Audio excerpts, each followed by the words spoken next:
friends, I welcome you all to today's video lecture. Today is the third video of the video series Crossing Over and Linkage, and today we will see how linked genes are inherited and whether they follow the Mendel's laws of inheritance or not. I have already talked about crossing over and linkage in my previous two videos. It would be better if you go through them before watching this one. Let's begin. We will study the inheritance pattern in three cases. Case 1 will deal with complete linkage, that is, the genes which are located very close to one another on the same chromosome. I have already explained three types of linkage in my previous video. This is the first type of linkage in which the genes are located very close and the distance between them is very less, as a result of which the chances of crossing over to take place are very less, and this case is seen rarely in nature. The second case will deal with unlinked genes which are located far apart from each other, and crossing over takes place in such cases, and the process of crossing over takes place randomly. There is no fixed pattern for this. Case 3 deals with incomplete linkage, that is, the genes which are located on the same chromosome and they are close to each other, but their closeness is not that much as compared to case 1, that is, their distance is little bit greater than case 1, that is complete linkage. And in case of incomplete linkage, some crossing over can take place at in some processes of meiosis, as a result of which few progenies can develop recombinant varieties also. The genes which are concerned, which we are concerned with in these cases, or the gene which I have taken as example, is gene for seed color and seed shape. This is just an example. You can take any example. In pears, the gene for leaf variety and plant size is taken. Now, a test cross always reveals the effects of linkage. A test cross helps us to understand the relationship between the offsprings and the parents very well, as a result of which they are used to see the cases of linkage. Suppose a homozygous dominant individual is crossed with a homozygous recessive individual. The gametes produced from this individual is of single type, that is capital Y, capital R, and the gamete produced from this individual is small y, small r. When these two gametes fuse, they will give rise to F1 individual, which will be capital Y, capital R, small r. That means that F1 will be a heterozygous individual.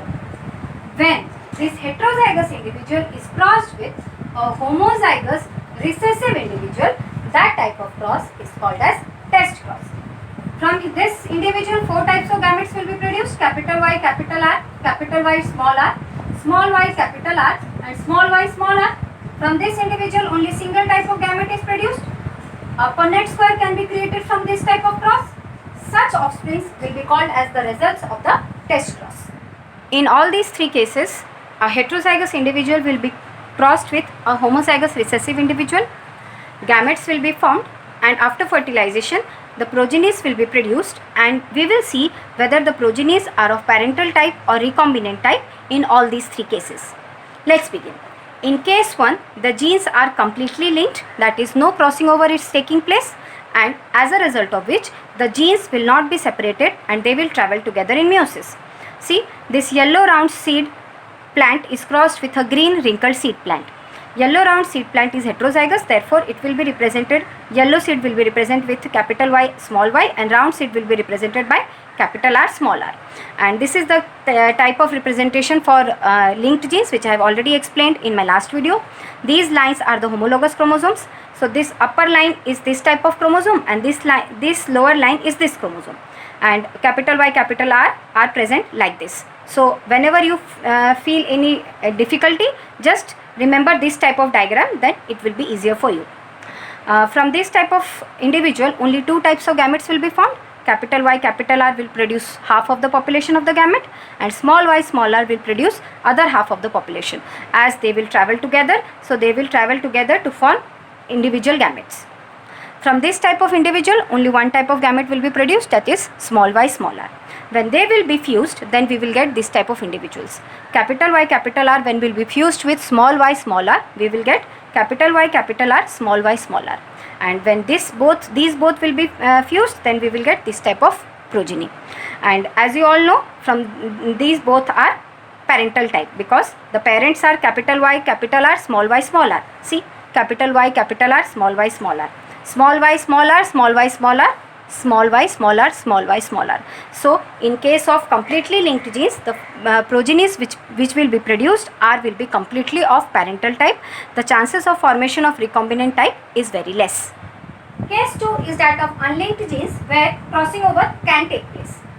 The individuals are as usual heterozygous and homozygous recessive. Over here I have taken the example of seed color and seed shape, but you can take other examples also, as this will help you in better understanding. So I have chosen this one. The gametes produced from this individual are of 4 types: capital Y, capital R, capital Y, small y, capital R, small y, small r. This individual will produce only one type of gamete. Actually, you can see this representation in this way. Tetrad homologous chromosome stage is there. Capital Y, capital R, capital Y, and after recombination or crossing over, this one is having small r, this is small y, this one is capital R, and this is small y, and this is small r. So the 4 gametes are produced this way. Capital Y, capital R is over here. Similarly, all the 4 gametes are represented. These 2 are the parental ones because they are as such as they were present in parents, and these 2 which lead to the formation of these 2 gametes are the recombinant ones, that is they are formed after crossing over. So the offsprings produced are of these 4 types. This one is formed after the fusion of capital Y, capital R and small y, small r. Similarly, all these offsprings are produced by the fusion of these 3 and this one. This one and this one are the parental progenies, and these 2 are the recombinant ones, because these both are formed by the fusion of parental gametes. This one when fused with this one will give rise to this product, and this one when fused with this one will give rise to this product. So these both are of parental progenies, these are recombinant. The chances over here for the formation of these 4 gametes is 1:1:1:1. That is 1/4, 1/4, 1/4, 1/4, or you can say 25% chances are there that any type of gamete offspring will be produced, because crossing over takes place in case of unlinked genes in every meiosis. Here the representation of parents are in this way because this is the case of unlinked genes. Only linked genes are represented in the form of lines. This is the third case of incompletely linked genes, where the parents involved are the same as that of case 1 and case 2, that is yellow round and green wrinkled, heterozygous and homozygous recessive. A test cross is conducted, as a result of which the gametes which will be produced by this heterozygous individual will be produced in 2 batches. In first batch no crossing over will take place, and in the second batch crossing over will take place. Suppose in this case 100 crosses are conducted. That means 100 times parents are allowed to hybridize, 100 times gametes are formed, and as you all know, during gamete formation meiosis takes place. Let's suppose out of this 100 times meiosis which is taking place, 80 times no crossing over is taking place, but 20 times crossing over will take place, as the genes concerned over here are incompletely linked genes where the chances of crossing over is there. So few meiosis processes will have crossing over, and maximum meiosis processes will have no crossing over. As a result of which, the gametes produced due to no crossing over will be exactly identical to that of parents, that is capital Y, capital R and small y, small r. But the meiosis where crossing over will take place, we will get 4 types of gametes. To understand this, let's draw the homologous chromosome in tetrad stage again, having these alleles. So this one is having capital Y, capital R, capital Y, capital R, small y, small r, small y, small r. In few cases of meiosis where crossing over will take place, it will take place in between these 2 non-sister chromatids, as a result of which we will get capital Y, small r and small y, capital R. So these 2 chromatids will enter into gametes to form recombinant gametes, and these 2 chromatids will help to form parental gametes. Over here see, these 2 gametes which are produced are of parental type due to this one and this one, and these 2 are recombinants due to this one and this one where crossing over has taken place.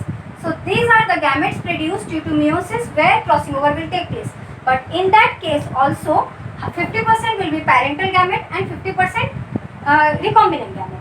But the cases where no crossing over has taken place, 100% gametes will be of parental type. So out of 100 crosses, 80 crosses will have 100% chances of formation of parental gametes, and 20 crosses will have 50% chances of formation of parental and 50% chances of formation of recombinant ones. Let's proceed to see how the offsprings are produced. These parental gametes, when will fuse with this gamete produced due to this offspring, the results will be this one: capital Y, capital R, small y, small r, small y, small r, and small y, small r. And these parental gametes will also fuse with this one to form the same type of offsprings similar to this one. So these four offsprings will be same because they are all are produced due to parental gametes, either produced due to no crossing over or due to crossing over. The recombinant progenies are over here. They are produced due to fusion of recombinant gametes, that is capital Y small r, small y small r, small y capital R, and small y small r. So these both are the recombinant progenies and these all are the parental progenies. The half one is produced due to the meiosis processes where no crossing over has taken place, and the half one is produced due to processes where crossing over has taken place. So these both will form 55 gametes, offsprings. These both will form 53 offsprings. This one will form 8 offsprings. This one will form 7 offsprings out of the total number of crosses conducted.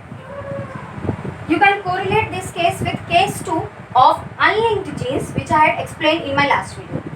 There I told you, suppose these two are homologous chromosomes in tetrad stage having two genes, capital Y, capital R, and small y, small r. Suppose crossing over is taking place between these two chromatids, as a result of which this chromatid is unchanged having arrangement capital Y, capital R. This chromatid is also unchanged having arrangement small y, small r. But these two chromatids have their changed arrangements. This chromatid is having capital Y and small r, and this one is having small y and capital R, because crossing over has taken place in this region, as a result of which this capital R has moved to this one and this small r has moved to this one. So we are having 4 gametes, 2 parental and 2 recombinants. See over here, 2 parental and 2 recombinants. So this case can be compared with the case of unlinked genes, and this case can be compared with that of completely linked genes. Now let's see whether linked genes follow Mendel's laws of inheritance or not. In my previous videos, I have already explained law of segregation and law of independent assortment. Let's revisit them. Law of segregation states that every gene has 2 alleles, and when gametes will be formed, these alleles segregate or separate from one another, and each allele will go to a different gamete. Over here, these 2 gametes will have at least one capital T, and this is the genotype of an individual which is tall in character.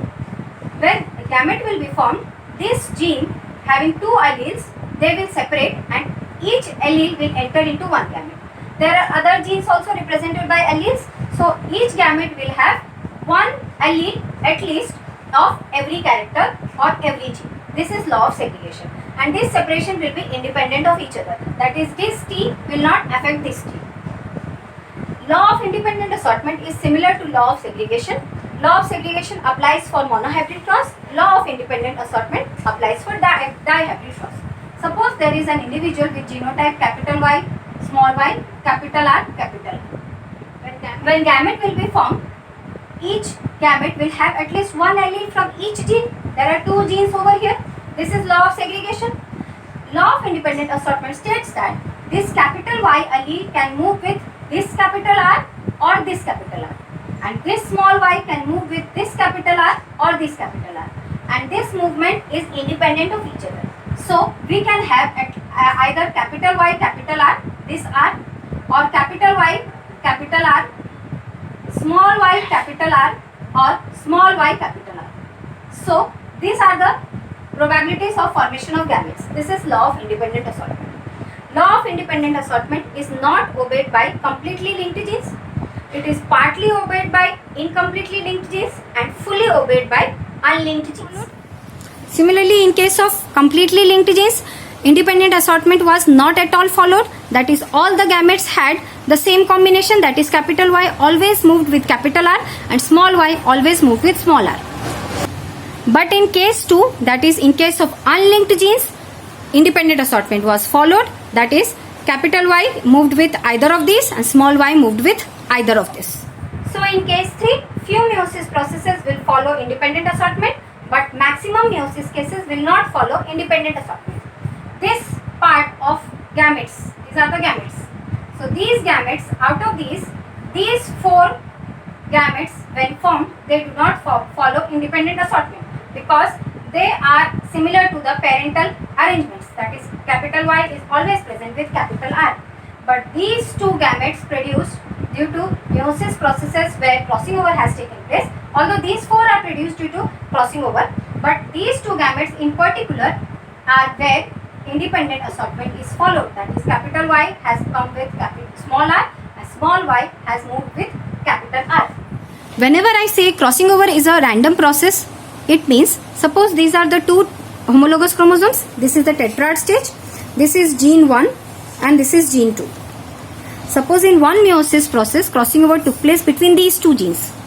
In next process, crossing over may take place between these 2 genes or in the same these 2 genes.